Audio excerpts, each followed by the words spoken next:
Hey there, welcome back to the channel. And today I want to talk about the idea of being forgotten.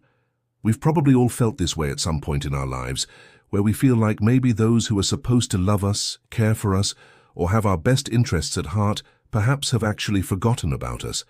But what if I told you that there was someone who could never forget you? And not just because they're a really good listener and have a great memory, but because their love for you runs deeper than anything you could ever experience in this life. Welcome to that kind of love. Welcome to God's kind of love. As we look at our verse today, I want you to notice the imagery that is used here and think about how this truth applies to your life right now. Let's go to Isaiah 49:15.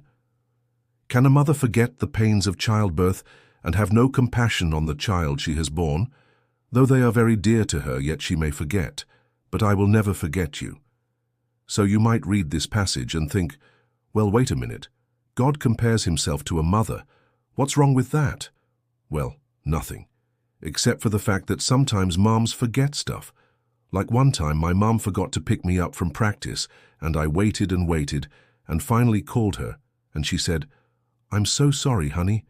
I completely forgot." See, even moms sometimes forget things.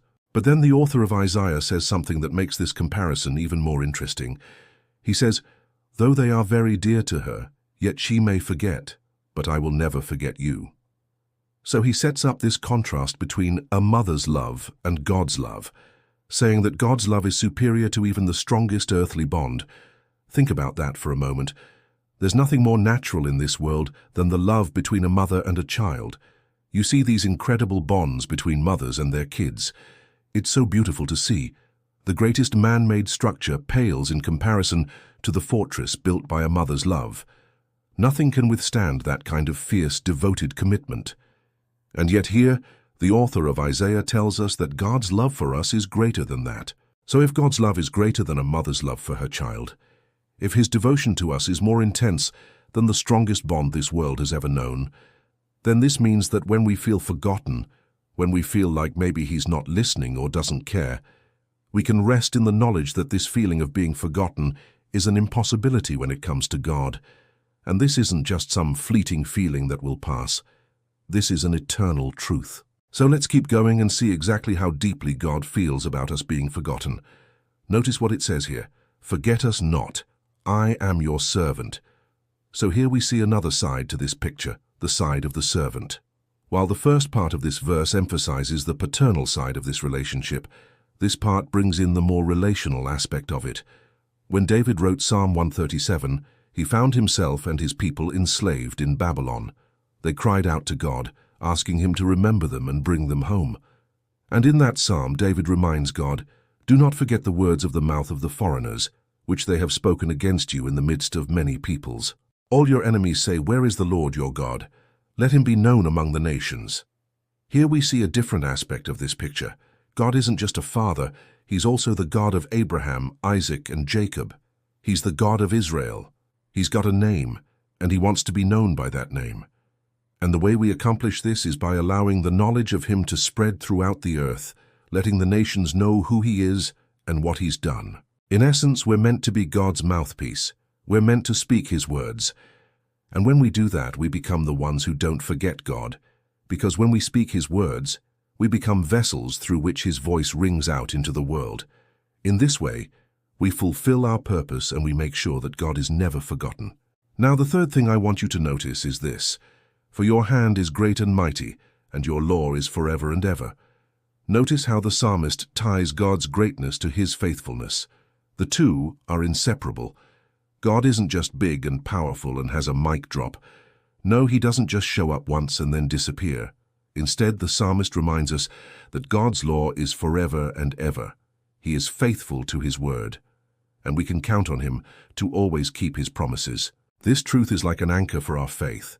When we feel like maybe we've been forgotten, we can hold on to this promise and know that God will never leave us nor forsake us. His power is great, yes, but his faithfulness is even greater. And when we realize this, when we remember that God is faithful to his word, then we can walk in the assurance that he'll never leave us nor forsake us. So now I want to ask you a question. Are you holding on to something that you believe God has called you to do, but you feel like he's forgotten about you or maybe even given up on you? Is there something you feel like he hasn't done yet that you know he'll do because he's faithful to his word? I want to encourage you to hang on to that hope, because God doesn't forget his word. He's going to do what he said he's going to do. And we need to remind ourselves of this, because sometimes, in our weakness, in our times of waiting, we can start to doubt God's faithfulness. But I want to challenge you right now to not give up on God's promises. Hold on to them, trust in them, believe in them, because God is not finished with you. He's not forgotten about you, and his plans for you are only unfolding right now. Another place where we see this is in Isaiah 49:15, which says, "Can a woman forget the baby at her breast, the child of her womb, the one born in her youth, that she doesn't feel compassion for the son of her old age, though they are his offspring, one of whom is a nation and another of whom is a people he has formed?"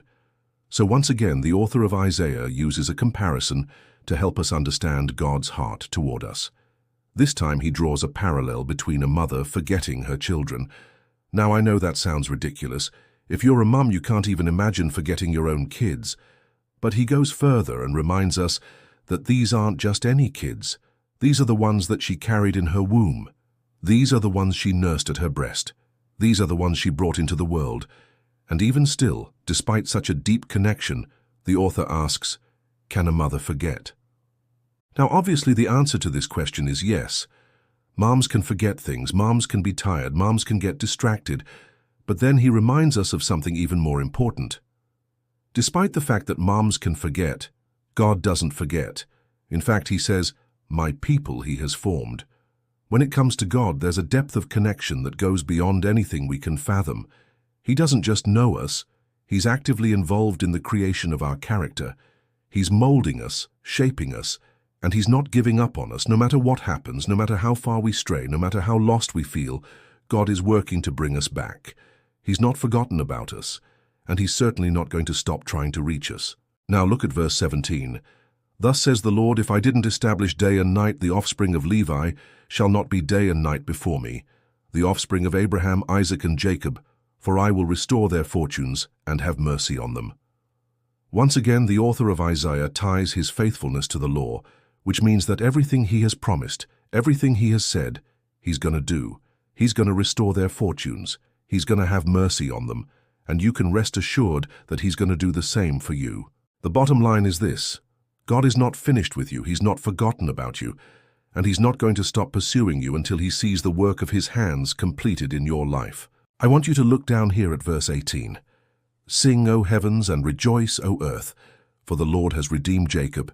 He has rescued his people from the grasp of their oppressors and has turned it around so that they can't take it anymore." So here we see that God's heart is not just towards his people. He's also concerned about the oppression they face. He's not going to allow evil to stand against them. He's going to judge those who would harm them. And he's going to turn things around. So they can't hold us back anymore. He's going to turn things around so that what seemed impossible becomes possible. Friends, nothing is too hard for God. No mountain is too high for him to move. No stronghold is too strong for him to tear down. And no chain is too tight for him to break.